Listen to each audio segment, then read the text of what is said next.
Hello and welcome back from your networking sessions. You are still here in FormFest 2024. My name is Jennifer Puma. I use she, her pronouns, and I am a program manager, one of three, at the Data Labs project within the Beck Center for Social Impact and Innovation at Georgetown University.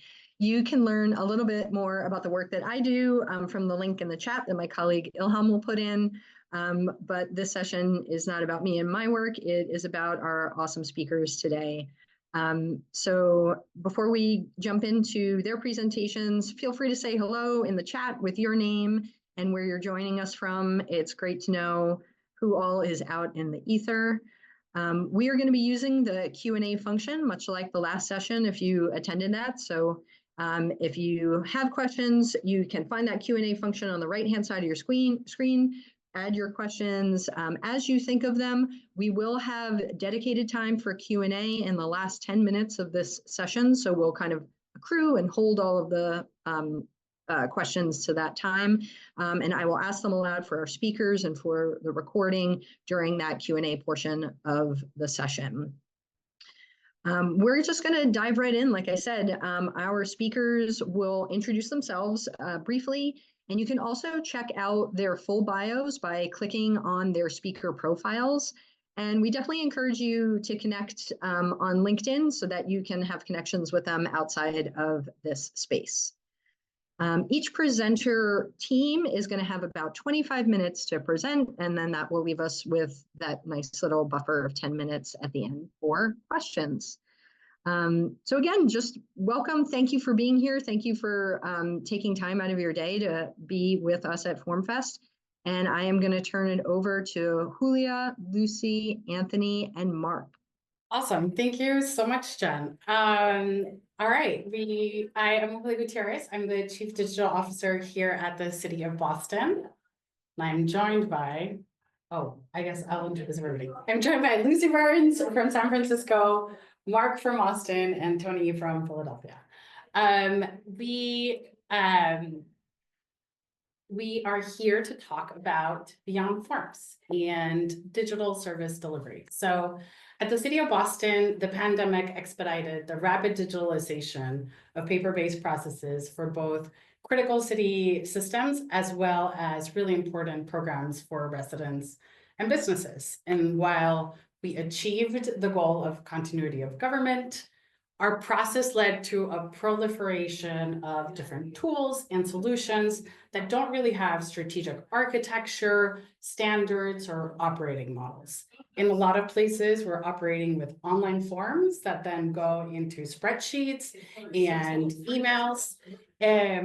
Over the last 2 years at Boston Digital Service, we have been on a service transformation journey, really building the city's first UX and service design team, and most recently taking a comprehensive look at how we're delivering the 550 city services so that we can transform the interactions constituents have with the city and also improve the day-to-day operations of city staff. We recently partnered with Service Design Collective on this effort. And one of the main questions I had was, well, how are other cities tackling this? And since then, I've had the opportunity to meet these wonderful colleagues across different city governments who are all working on solving this similar challenge. And so while each of our cities and teams have slight differences, one of the things that we do all have in common is really this mission to move beyond just thinking about forms into holistic service delivery. So we're going to be doing a quick round of introductions of each of our cities and organizations, but then really have the rest of our time be a conversation about how we're tackling service delivery in each of our cities. And so without further ado, I think next up is San Francisco. Hi, everyone. I work for Digital and Data Services at the City and County of San Francisco. Our group is about 50 people and we're housed under the city administrator. We are separate from the Department of Technology, which handles all of the IT for the city and county. Our primary role is to build and manage a unified website, sf.gov. So before we built out sf.gov, there were about 70 to 80 different websites out there, and we've been slowly pulling them into one platform that's easier for the public to use. And as a part of this, we help deliver services via digital forms. We currently host 50 forms on sf.gov on our forms platform in high touch engagement models. Our team has a service delivery team of 5 people who provides assistance with service design, content design, and upskilling our department partners. We have 900 plus services out there at best count. And so we are moving our focus from these high touch engagements to think about how we can scale and bring good service delivery to everyone.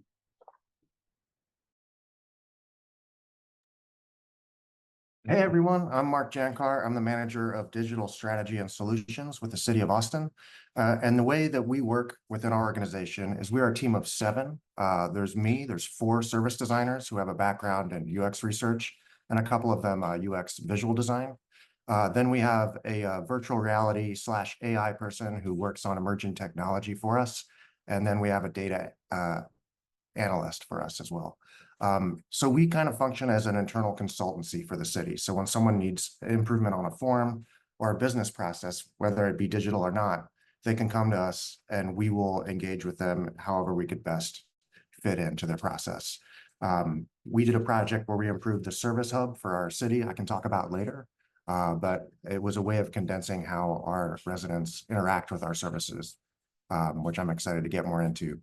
But we're a small shop. And we work all over the city, and we're just excited to spread service design and efficiency throughout our org. So happy to be here.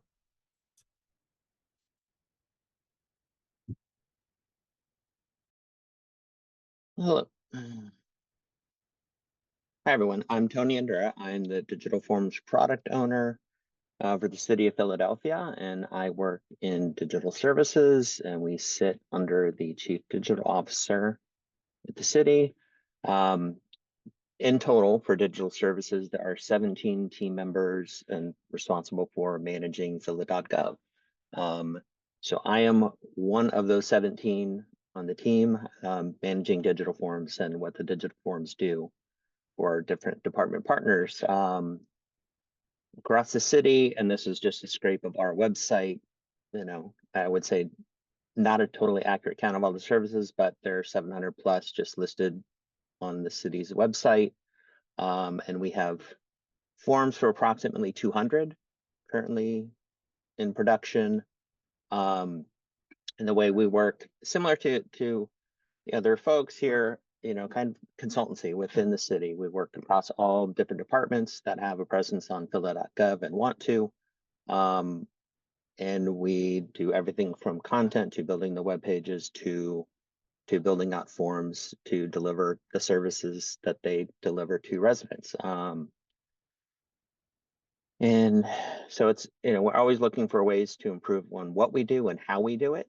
And so it was great when Julie and team reached out to us to talk with us about what we're doing and how we're doing it. And it's nice to come for everyone here and talk about more of it.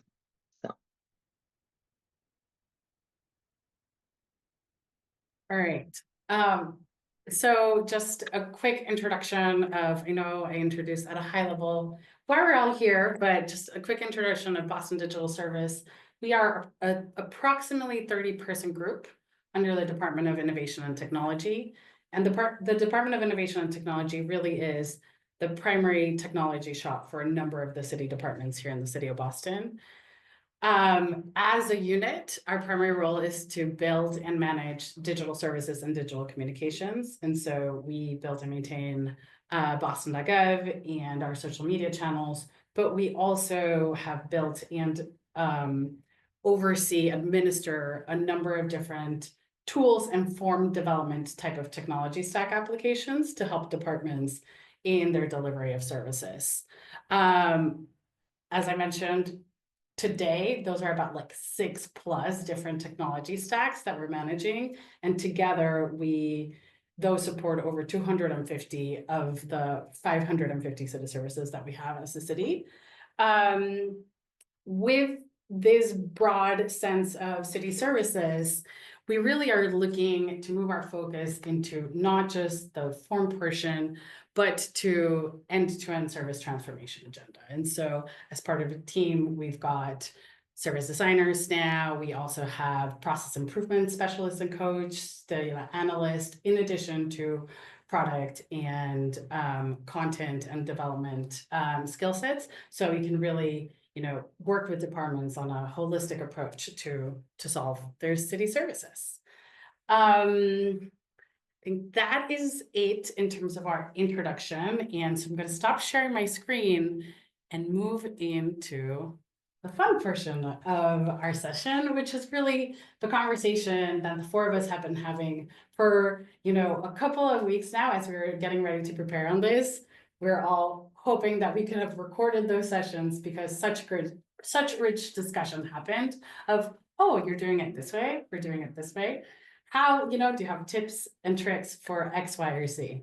And so just to get us started, Mark, I guess I'll start with you, and then Tony, I'd love to hear your answer too. What are you and your team doing to move the needle towards service design from building forms? So as far as service design, as it relates to forms and digital services, I think one of the best projects I'd like to highlight is when we redesigned the service hub for our city website, which you can find at austintexas.gov/services. This was an effort that was led by two service designers for our team, Brett Buchanan and Kirsten Lofgren. So before we were involved, it was 226 alphabetically listed services, which were the most utilized services in the city, but it was just an alphabetical list. And through this project, we distilled those down to 83 services by removing duplicates and removing unrelated content. We improved resident-centric design and centralized clarified content. All of the relevant details organized in one place. We developed a new design system in order to have more intuitive experiences. Just clarifying navigation, having interactive maps and clear action buttons for common tasks. So we transfer these 226 services down to 11 categories, 11 high-level categories, which are activities, building, business, financial, government, health, household, problems and complaints, public safety, transportation, and utilities. So, of course, after doing this, we measured engagement and satisfaction, and those went way up after the hub was implemented. And through interviews one-on-one with residents, understanding how they interact with services, through a total of up to 1,000 interactions with residents through concept testing, unmoderated testing, card sorting, and comparing before and after, like I said, of the service pages. We're really proud of the work that we got done and improved that.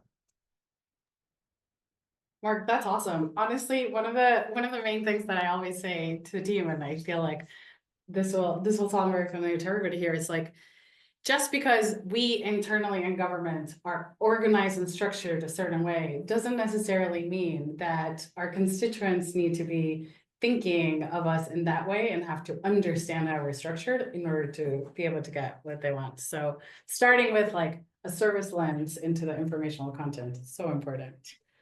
Tony, what about you?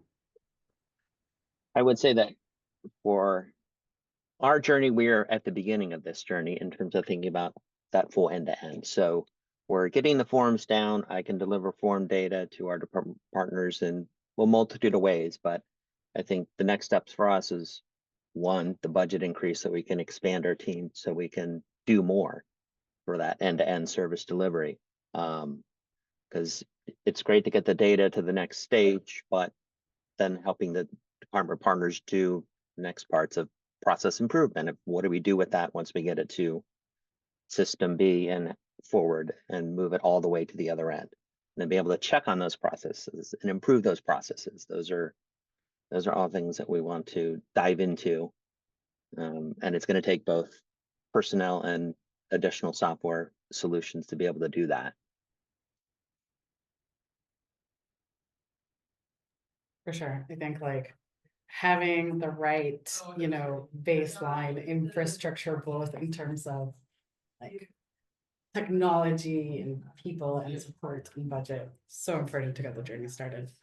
One of the things that, I saw as we were going through these slides, I actually don't know how many services each of your cities had, is that it's a high number, right? Like just because we're cities does not mean that our volume of services is low. I remember when I started at the city 2.5 years ago, the first thing I did was like, well, how many services do we have? I did this landscape analysis. I was like 550, and that's not counting like libraries and schools and quasi organizations. You know, this is big. And that has sort of been a track in the back of my mind over the last 2 years of like, how do we do comprehensive service transformation, given that, you know, we are city governments in terms of staffing and size, but that really have big mandates. And so I'm really curious, you know, I'm happy to share some of the ways we're tackling it. But before I do that, Lucy, I feel like that's a similar challenge that y'all have in the city and county of San Francisco. So curious to hear how you're thinking about efficiently scaling good service delivery. Yeah, I feel like this is a really crucial and challenging question, and it requires a variety of different approaches. What I'm going to talk about today is our work on capacity building. So as I mentioned, during the pandemic and post-pandemic, our service delivery team was focused on high-touch, long-term engagements on complex services with a few department partners. So we were able to deliver that really good service delivery for these services, but that also limited our ability to bring good service delivery to the whole city. So this year we've been able to take a step back and think about how do we want to scale? And we decided that we wanted to take the work that our larger team did with CMS training for editors, helping people publish and use our sf.gov CMS as a model for how we might do trainings around service delivery. So we built out a technology agnostic 5-part training series on service delivery. We cover service design, service blueprints, data management, form building, and agile and iterative approaches to launching services. And our goal was to determine if we could shift the model with our partners from building and handing off solutions to them to guiding and advising them as they build and develop their own service delivery processes and give them that ownership. And then we also wanted to see if there was interest in and value to be found in the community of practice among program managers facing similar challenges across different departments. So we ran our first training this summer, and we learned a lot. We found that participants really valued the service design learnings, specifically the ability to see the big picture with a service blueprint and use that to communicate with team members and, you know, to share out like where they had reporting needs, et cetera. And then we also found that participants mentioned being inspired and energized by each other, and they found incredible value from sharing cross-department ideas and knowledge.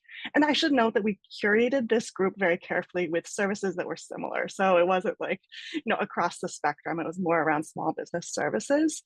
But going forward, we really want to take our learnings and continue to deliver these trainings, and then also approach the question of scale from a product and a platform perspective.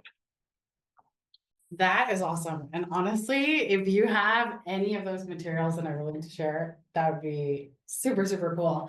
We are certainly, I think, a couple of steps behind you on some of these training materials, but that's very much part of our vision too. I think like at the highest level, the operating model that we're working towards getting to is one where we have like 4 different flavors of engagement. And so we have the do-it-yourself engagement, and that is like following our standards, our policies, and hopefully our enterprise technology solution options. You can build your service yourself, maintain it yourself, then, you know, do it yourself with our consultation. We're your initial implementation partner, and then we train you to operate it and maintain it yourself. But then we also have some departments that are, you know, 3-person shops, and that between them, they have to do absolutely everything. And so we are also baking in as part of our model, like we are your solution operator type of engagement where we build and we maintain and we request changes for us. And one of the, in addition to the training and capacity buildings, one of the areas where we're really trying to move the needle on is what does that look like from a technology stack and ecosystem perspective, right? So today we have the same type of service, to your point of like grouping services together. Oh, I have my screen blurred, but here on the wall is a picture of 20 different jobs to be done. So we categorize our city services into the different types of jobs to be done. And from there, starting to figure out, all right, from a technology solution perspective, where are the places where we have similar requirements in terms of functionality? From a, volumetric perspective, which ones are the ones that are low volume and we can solve with a way, or which ones are the ones that are high volume? Another thing that we're thinking about is which ones of these are like critical to the continuity of, operations versus, additional programs and services that we have, and that is guiding where are the things that we need to build versus the things that we can, use technology that we buy.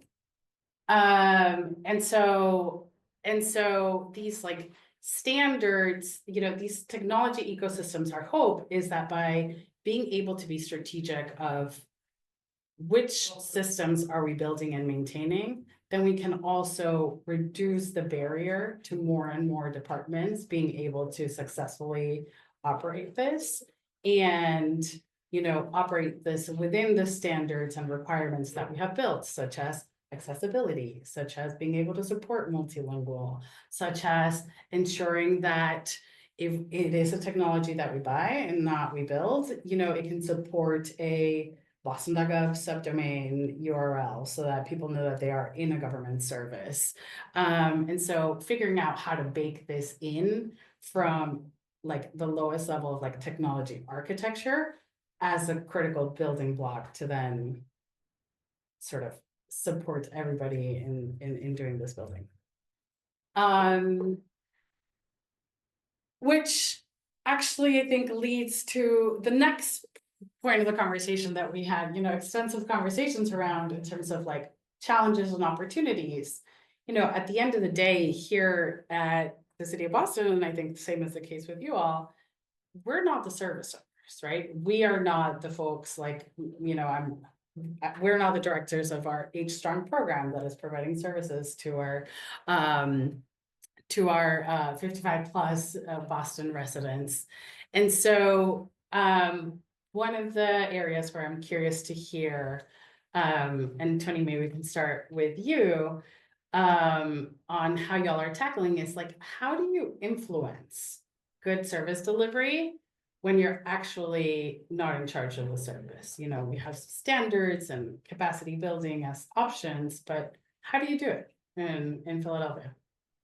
Well, we do have charge of Phila.gov. So if they want to be on Phila.gov, there is a certain element of you kind of have to come in through the gate and do things kind of our way. But a large part of it is really about treating everything as an engagement and a partnership. It's always a partnership. So they bring the subject matter expertise about what their departments do. And we're bringing the expertise about what we do, what we can do for them digitally, the solutions we can provide. And that's how we get them to adhere to the standards that we have. And it's important to be able to meet them where they are. So you talked about some departments have large teams and they could do some things themselves. Then there's the other departments where they don't. And some of the times when I get requirements from department partners, they've spelled everything out for me. They've put in conditional logic, all their if-then statements, well-articulated questions. Other times I get a handful of questions, information's missing, and you need to kind of fill in all those gaps for them and talk with them and do some more Q&A about what it is they're trying to achieve and how we're getting there. And then at the end of the day, it's always about over-delivering. Always look to improve upon, no matter how sophisticated the partners are, always give them something better than what they asked for. So I think it's important to do that because then that helps to influence them. And then when they're talking with other department partners that they know, it helps to sell the services we provide. Awesome. Mark, how about you? I mean, I think I'll just say similar to what Lucy said about trainings, people really like learning about the methods, tools, and tactics that we do of service design. And one of our service designers, Daniel Van American, really threw himself into designing these series of workshops that we do. One's introduction to user-centered design, others user-centered design best practices, others finding a product strategy, and another's user-centered design for leaders. So through doing these workshops, we kind of evangelize, and the word spreads about the type of work we do. And everyone wants to, get in line to work with us through that. So it's been a successful way of facilitating working with other groups for us. I wish we had more time to continue the conversation, but we have another incredible group that's also going to present. And so I think we'll wrap it up there. If folks have any questions, please put them in the chat and we'll be happy to answer them in the Q&A. Thanks. Thank you so much. Yes, there are great questions coming in through the chat, but just a reminder to please add them in, and we will have our Q&A session at the end of our presentations. So now it's your turn, Amanda, Natassia, Oliver, and Courtney. Thank you so much. Can you hear me okay still? Yeah, okay, thank you. So hey everyone, thanks for having us. We are together the CX catalog team. We work at the VA making service blueprints and other sense-making tools and providing services. And we're so excited to be here speaking to fellow form nerds. Today, we'll be talking about working on a form-centered experience. Emphasis on form-centered because we will be talking a lot about the overall experience. And we'll be talking about how we've been using service design to help unpack what was going on with a fairly complex process that involved at least 2 versions of the same form and a bunch of other stuff too. And I'd like actually to start with a quote from one of our stakeholders about the value of that work. And this is from someone we worked with on the case study we'll share. And it's after she worked with us. And she said, "This work is definitely proving its value 110%. In the last 3 to 4 months, we've gone from nothing to being able to talk about end-to-end, front stage, backstage, here's where they intersect." And I think everyone here attending this conference already understands the value of service design, but I know it's often difficult to capture that value. So I wanted to start by sharing this very tangible quote about how sense-making and context can speed the work of decision makers, product managers, and strategists. And what I hope folks will take away from this session is the belief that you too can get this type of result and hopefully some tools that you can use to get that result. So this is our team whom we're hearing from. Right now, you're hearing from me, Amanda Krauss, the product owner for the CX catalog. And for the purposes of this talk, just assume the CX catalog team owns the products and services that I just mentioned. Natassia Chowthi is our service design lead. Oliver Goodman is our senior product manager. And Courtney Stubbert is our senior service designer. And I'll soon be handing this off because really they did the lion's share of the work, so I want them to tell you about it. I do want to note though that this is my first government gig, and I have to be honest, I had no idea what to expect when I was told that I would be doing service design in this type of role in this very large organization. So I feel really lucky to work with such a great team, and I'm really proud of the work that we've done and so excited to share it with you. I'm just going to quickly run through what we will be sharing before handing it off. And we will start with an overview of the problem space. We'll then talk about how we frame that space, both in human-centered terms and in system thinking terms. We'll move on to the specific form-based case study. We'll then spend some time talking about how we dealt with the complexity we found, commonly known as the can of worms, which I'm sure you're all really familiar with. And we'll return to the topic of value and how to talk about the value of what can sometimes seem like nebulous work. And finally, we're going to talk about the possible future we hope to see come out of this work. And now I'm going to hand it off to Oliver to start with the overview. Awesome. Thank you, Amanda. So yeah, we'd like to start with a brief overview of where our team came in to help improve a complex veteran-facing forms experience using service design methodology. So things began with VA launching a new digital claims front-end forms experience. And this was introduced as a new option for veterans to file claims for reimbursement for a specific benefit that VA offers. And while veterans file claims through different ways, including this new front-end digital experience, mailed-in paper claims ended up taking a long time, up to 45 days, for people to actually get their reimbursement. So naturally, veterans then elevated their frustrations on the whole process and long wait times, and this led to a congressional investigation. And that's where our team stepped in. We partnered with VA product leadership and eventually discovered that the majority of claims that were being submitted were actually still paper claims, despite the launch of the new digital filing system. And since our team sought to understand the root causes that were leading to a dissatisfying veteran experience, we needed to learn how filing a claim actually works within the large, complex organization that is the VA. And a big part of this was recognizing that the form that a veteran sees and interacts with is really just the tip of the iceberg of all of the complexity of systems and people and communication that goes into helping veterans accomplish their task. So we thought of the form as just one part of a complex claims ecosystem that surrounds this veteran benefit. And to quickly summarize what we focused on, prior to our work, there was no cohesive view surrounding this benefit that mapped out all of the actors, systems, and processes involved. And this was leading to blind spots into how things currently worked, and then also to how we go about improving it. Our work also revealed that most claims were in fact paper-based, and this was despite the launch of that digital form. We were also able to create a clear view into how this benefit works, starting from the veteran point of entry and down into the underlying systems and processes. And this ultimately revealed some key root causes behind denials and delays. So for this benefit in particular, our team was able to build a new holistic end-to-end view that could help VA product leadership then go and take action and help veterans better accomplish their task. And to illustrate things a bit more, we'd like to mention Conway's Law really quick, which some folks may be familiar with, but here Conway's Law states that organizations who design systems are constrained to produce designs which are copies of the communication structures of these organizations. So the idea here is that the design of a particular system can look very different depending on how an organization is structured and how people communicate. And with our work at VA, as we learned more about this particular claim system, we found that the design of that system itself was only one part of the problem. So here, Conway's Law can help relate that the experience a veteran has submitting their form to the complexity found within VA as a large organization that has to handle many different use cases for a very large population.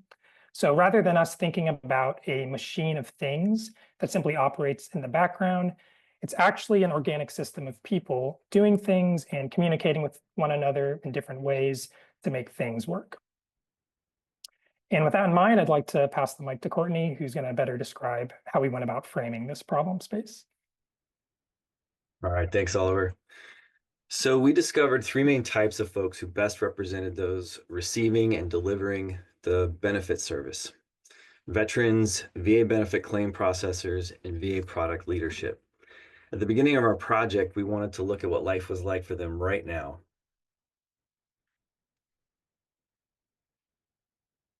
Rita is a retired veteran who struggles with a chronic illness. She wants to file a reimbursement claim for her VA benefit, but the form is so long that sometimes she has to stop in the middle of it if she isn't feeling well. She's also frustrated that the VA doesn't seem to have any record of her bank information so they can quickly transfer her reimbursement to her bank account. It creates one more hoop to jump through when it's already taking a lot longer than she'd like to receive the money she needs to pay her bills on time. James represents our VA benefit claims processor, and as the son of veterans, he's seen firsthand how the VA has helped his elderly parents. So he's glad he gets to help other veterans get through the claim process. He knows it's not easy for those he's helping, but it's not a straightforward process for him either. He must access multiple systems just to process a single claim, and this slows him down. Many systems also mean there is a greater chance he can make a mistake himself, which just delays the process for veterans even more. With all that, his biggest daily frustration is that he has to tab across all those platforms over two different displays, which he sarcastically calls swivel chairing. He just wants everything in one place. And finally, we have Namita, who's a member of the VA product leadership. And since the congressional hearings, her team has been focused on figuring out why claim payments are so slow. Her team has looked at a few system processes, but can't agree on which one is the best place to start. And Amita is suspicious that there are multiple processes that are responsible, but since there is no way to see the entire claim system at once, she has no way to be certain. And before we go on, we know a lot of folks here know what service design is, but if you're unfamiliar with the term or new to it, let's quickly define what we mean when we talk about service design. It can be best understood by this illustration that describes a metaphor of a theater production. The folks we just met exist on the front stage. There are actors, and everything from the crew backstage all the way to the admin office exists solely for the purpose of ensuring success of what is happening on the front stage. So we've got several layers that contain different actions or processes, and the artifacts you'll see in a bit, we refer to these layers as swim lanes. And our job as service designers is to understand what happens within each of these layers and how they might be connected. Now I'm going to hand it off to Natassia, who's going to talk about our case study. Thanks, Courtney. So let's talk about how we use service design to bridge our customers from where they are now to where they want to be. I'll share a case study where our team's work entered the picture and use service design to improve this benefit experience at the VA. We were really entering a complex ecosystem, and going back to Conway's Law for a moment, we can remind ourselves that the form was just the tip of the iceberg and we needed to go deeper. These are the tools that helped us. We worked to understand the ecosystem, the customer journey, the backstage process, and we use data to point us towards the right problems to solve. So when we talk about forms, they're often more than just fields and buttons, right? They're part of this larger ecosystem. Our journey started by getting a clear picture of the broader forms landscape. We wanted to understand how everything connects and what's really happening behind the scenes with the digital form. So we took a systems thinking approach, and that allowed us to see how context shapes the entire experience. By mapping out the relationships between people, processes, and technology, we could see how information flows between them. And it turns out that there's this complex web of interactions that influence not just how forms are processed, but also how people experience them. This matters, and it's helpful because when you take a step back and see the bigger picture, you realize that a change in one part of the system affects many other parts. And we understand that the claim form isn't just a standalone item, it's part of a larger ecosystem involving veterans, staff, platforms, policies, processes, et cetera. So going back to Rita's experience, her experience with the form is linked to the tool that she uses, the policies in place, and the staff that she interacts with. To capture this complexity, we created this ecosystem map that you see here, and it shows the full landscape of the benefit process, and it's pretty complex and complicated. The big takeaway here is that the ecosystem map really gives us a clear way to visualize all these different moving parts, and it makes it easier to spot areas beyond just the form that needed attention. We also took the time to understand the customer and their journey. When we situated the form in a larger experience, we saw things from the veteran's point of view. This helped us reframe the problem from what's wrong with the digital claims form to what is the veteran's experience? What's happening before and after the form is completed, and what is the context in which people engage with the form? In our context, veterans are focused on their health care, and they complete this form after their appointment. They typically engage with the form in person at the appointment facility, and at the facility, VA staff are available to them to provide help. But when veterans try to complete the digital form on their own at home, there were many steps involved to file a claim, and there was no help support. So this journey really illustrated how veterans who wanted to file a claim had to navigate this really complex process to do so. There was little feedback or communication to help them navigate or understand where they were in the process. It was complicated, and they were really on their own. So experience mapping really helped us understand why people were not engaging with the digital claims filing system to complete the form. And mapping in this way can really help you uncover why and how people engage with the form. Additionally, understanding what's happening beneath the surface can address deeper problems that fixing the form cannot. When we explored the backstage, we learned about the various and sometimes hidden pain points that existed between platforms, APIs, human interactions with the form. One method of understanding the backstage is through service blueprinting. Realize that you can't see the tiny blueprint here, but you can also see the complexity. Service blueprints really help create alignment on how processes worked. They revealed pain points and opportunities throughout the veteran's experience, and they also reveal root causes of pain points. Root causes are things that are not readily apparent if we're just looking at the service level experience. And this really helped deepen our problem statement to what's happening backstage that's impacting the front stage experience. Or put another way, what's happening under the water that's beneath the tip of that iceberg. Our blueprints revealed data gaps that were not readily apparent. So for this benefits, when veterans provided no direct deposit information, it created payment errors in stalled payment. Delayed payment was erroneously attributed to claims processing when actually the lack of data related to financial processing was one of the root causes of delayed payment. So this is helpful because it helps us think about how we can form relationships with other parts of the experience. And this might look like sharing data between claim processing systems and financial processing systems and auto-populating data to reduce burden on customers. Journey mapping and service blueprinting can uncover many opportunities to improve an experience. So how do you prioritize what to focus on?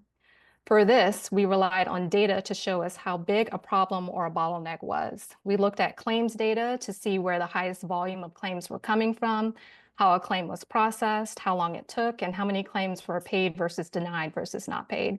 And we visualized where the process was stalling and creating a poor experience for veterans. This really helped us focus on a specific claims filing modality, which was staff-submitted claims, and many of those claims were manually processed paper claims. So this was a really helpful approach because it propelled VA leadership decision-making by being based in data and by focused on key customer pain points. Now the organization is focused on digitizing paper submissions, improving the system for claims processors, and streamlining auto adjudication, among other improvements. So let's just take a step back and talk about what it took to do this work. Looking back, we had no idea the resources that it would take to help solve this problem. Altogether, it took over 2,000 collective hours and 5 months to complete this work. And to achieve these different views that we put together, we worked with SMEs to learn about the benefit, its history, the customer experience, and proposed improvements. And a lot of this time we spent digesting information, listening, collaborating, and in collective sense-making. We created space for questions, and this approach really allowed our stakeholders to learn from each other. So over the course of 5 months, we collaborated with and learned from over half a dozen groups. So if you're interested in applying these tools and frameworks or taking a similar approach, it's important to consider what it will take to accomplish this work. So really quickly, what did we learn? Before our intervention, the service delivery landscape was fragmented across various VA departments. The service was difficult to understand, even for internal stakeholders. And as Oliver mentioned earlier, there was no cohesive view that existed to map the actors, the systems, the processes involved, which led to blind spots in system interactions and proposed updates. And now VA product leaders really have a clearer view into how the benefit works, starting from the veteran point of entry down to the underlying systems and processes, which reveal the root causes behind denials and delays. So now I'll turn it back over to Courtney, who will share some principles that you can apply to your own work. Courtney, you're on mute. Can unmute yourself. Thank you. Sorry about You're that. welcome. It's okay. Yeah, we've got 4 principles that we use to apply to our work. Number 1, design for the needs of people always. So we want to ask ourselves who's going to be using our form and who's going to impact. For us, it was veterans, their families, caretakers, and claims processors. And we wanted to ask what is happening before and after they use the form? How is the data processed? Are there follow-up communications with the veteran? In what context will people engage with the form? What devices are they using? Do they have accessibility issues? Do they have good internet access? And how do the customers feel about the experience? What's their mindset? What are their objectives and goals?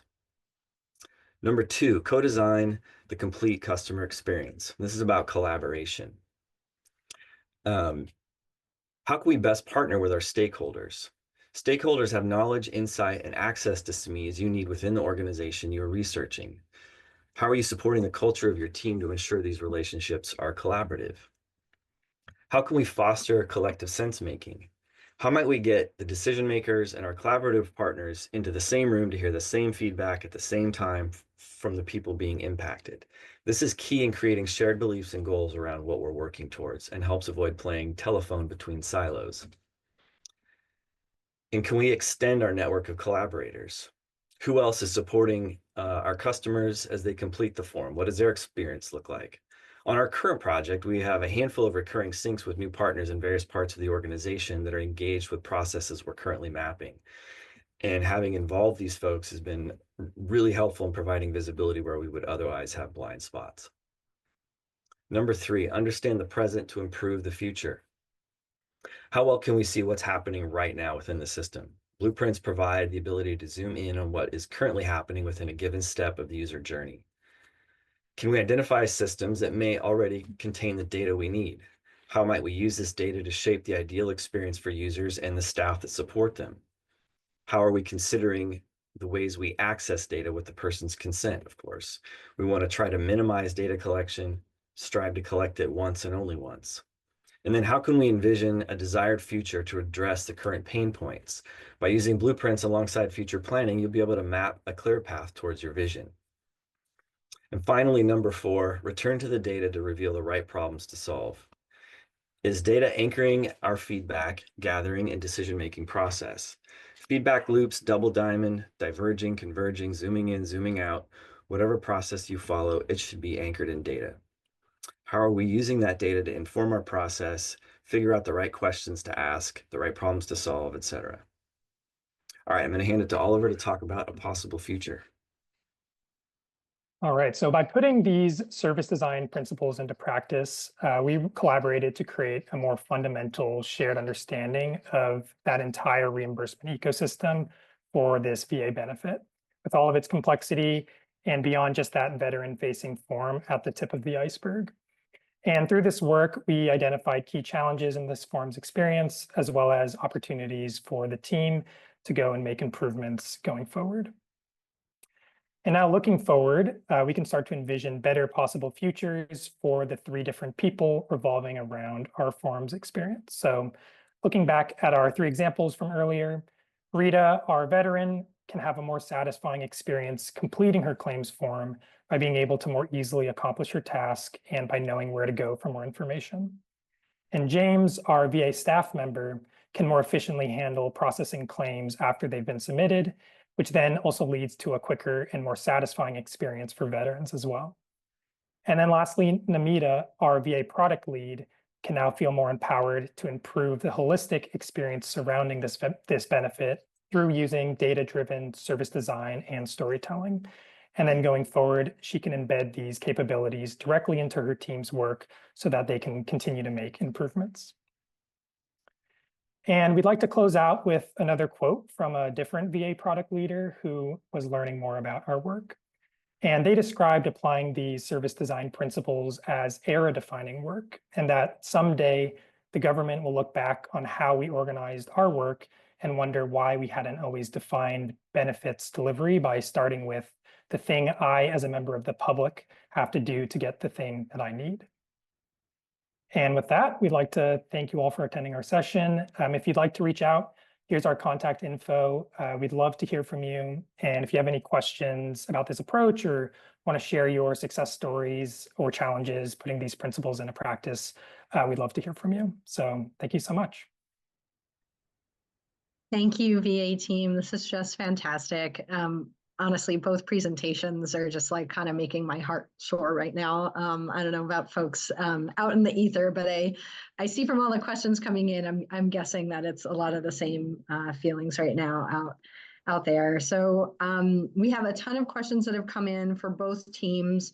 I am gonna lob the first question over that it really could be answered by both teams, but I'm gonna pose it to the VA team first, and it's just kind of a more broad question. I would approach it more broadly from like your service design, wearing your service designer hat, not necessarily the project you worked on. But the question is, often in government, when you're asked to digitize a form, they mean keep it exactly as it is, but just put it online. So what advice do you have for trying to suggest making changes to the experience of an application in an online context, not just the form aspect, without getting stakeholders or management all worried about major program changes?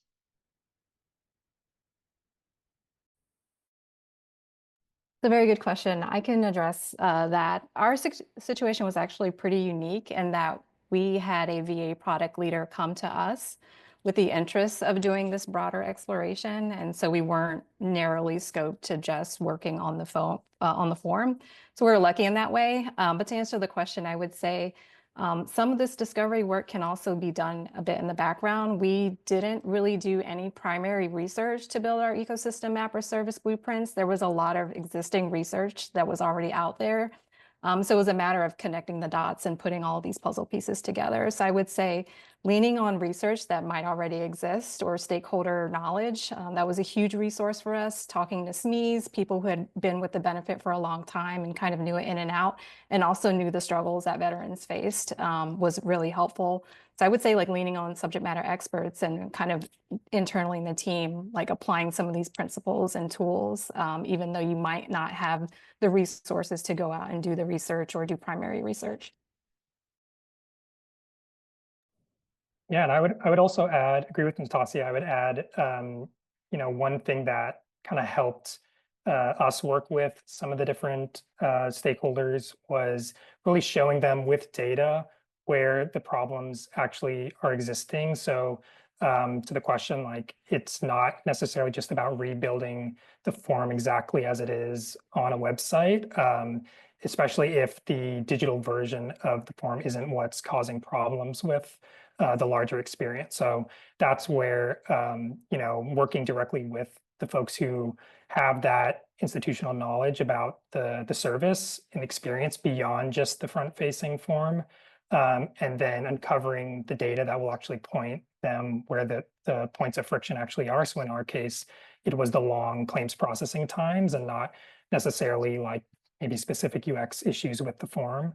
And once we kind of get that data in the hands of our product leads, then they can, make the decisions together and feel empowered to make those decisions. So that's a big part of it. Any other thoughts from the VA team before I move on to the next question, which will be for our conglomerate team of the first half? Okay. So this is actually a very specific question for our folks from San Francisco. Is the service design delivery guide from sf.gov publicly available? Sounds great. This got lots of upvotes, which is why I'm asking it to you all. That's a great question. It is not currently public. We hadn't thought about that, but that's a really interesting idea, and I will take it back to my team to see if we can get that available for everyone. That would be fantastic. I know that Kirsten said at the outset that they are compiling like a reading list, reading and resources. So maybe, or what we will commit to doing is like, we'll stay in contact, Lucy, and if that resource can be added to that list, then it can be available for everyone because it sounds great. So let's see. Another question for the first digital services presentation group. What advice do you have for trying to suggest? Oh, I apologize. We kind of, you know what? I'll have you guys answer this question too. It's the same question, but it just came in a different format, but clearly it's really popular.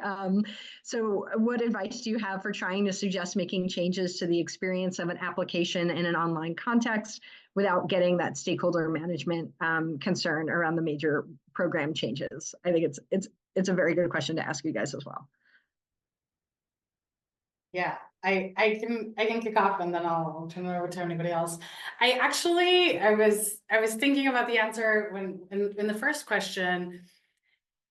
My quickest answer is being curious. And so very frequently when a department reaches out to us and says, hey, I need to digitize this form, they send us either the PDF or, a spreadsheet with exactly the questions.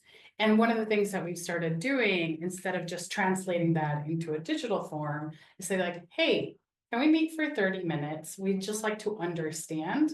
And we essentially do a very loose service blueprint activity where oh, tell me more about this. So then what happens next? And then what happens next? And then what happens next? And as part of that, we tease out, then, you know, I circle back and I'm like, oh, well, it seems like that data point maybe doesn't go anywhere. Do you think that we actually need that in the form or not? And sort of that helps us see if there are places within the form itself where there is wiggle room for actual improvements to the data that we're collecting, and like what we're collecting, if there's fields that we don't actually need to collect. But then the second piece of the puzzle is, you know, in helping them not just do a PDF, you know, a form that goes into a spreadsheet or gets saved as a PDF, but saying like, actually, it seems like you have a approval process here and here. Can we just, you know, we have this way for you to like just log in and be able to review.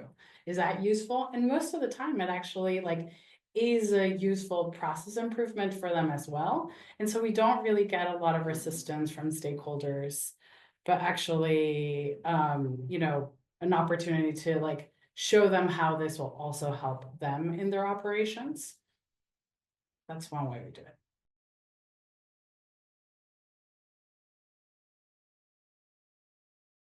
Any other thoughts on that question before I move on to another question that's come in?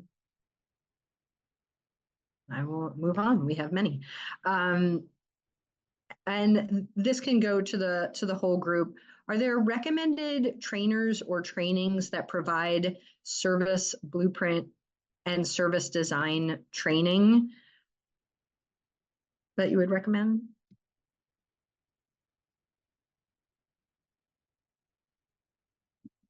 Because I think the context for this question is, are you generating this all in-house for your customers? And what if you don't have that?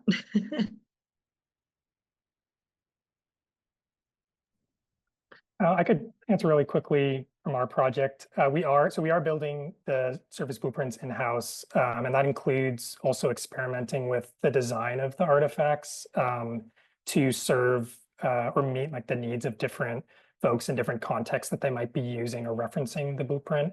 But I do know we've referenced like 18F's service blueprint resource as like a good baseline. So that might be a helpful resource for folks, especially when thinking about like web-based accessible artifacts, which is something that we're also exploring here at CX Catalog. So that's one example I can throw out there.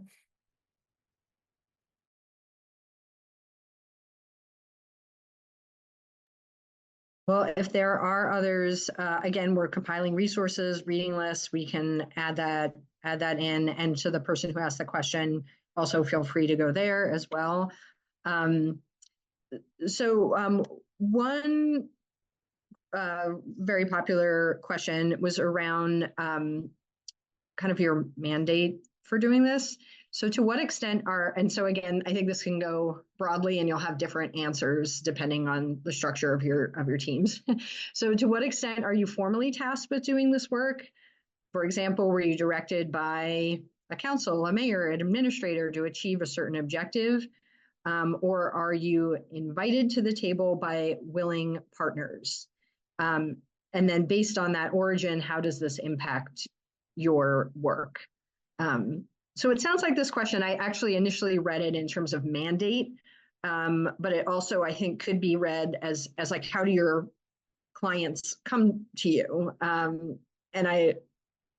if it's the mandate question, I will say the digital services team actually has a really good executive order tracker that you can refer to for our audience out there, where it gives you the legislation behind all of the digital services team. So if you're looking for that kind of information, there's a really great resource on the Digital Gov Hub through the Beck Center. Maybe we can focus more on how customers are coming to you, because I think that that's interesting. And I actually had a question about that too, selfishly, as I was listening to you guys. So let's turn it over to actually maybe the digital services conglomerate team first.